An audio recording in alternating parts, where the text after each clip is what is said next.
Odamlar universal basic income haqida gapirishni boshlashdi. Bu nima degani desa, hamma uchun bitta minimal oylik. Bu nimani hisobiga bunaqangi mavzular ko'tarildi desangiz, g'oya shundan iboratki, sun'iy intellekt kelib, baribir hamma ishlarni egallaydi va natijada insonlarga o'sha kundalik kun kechirishi uchun qanaqadir summa kerak bo'ladi va mana shu narsa UBI deb aytiladi.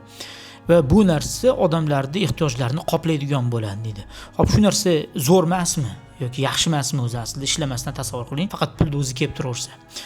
Yo'q deyapti. Chunki biz ming yillar davomida o'zimizni hayotimizda mazmun olish uchun, mohiyat olish uchun biz ishlaymiz. Ya'ni ishga boramiz, ishga borishimizdan maqsad, qaysidir bitta maqsadimiz bor, shunga yarasha pul topish va keyin yana boshqa ishni qilamiz. Undan ham maqsadimiz, ya'ni qisqasi qo'pol qilib aytganda, biz maqsadsiz odamlarga aylanib qoladigan bo'lsak, bizni bu narsaga tayyor yoki tayyor emasligimiz hali aniq emas deydi. Chunki biz insoniyat yaralgandan beri faqatgina biz maqsadli yashaganmiz.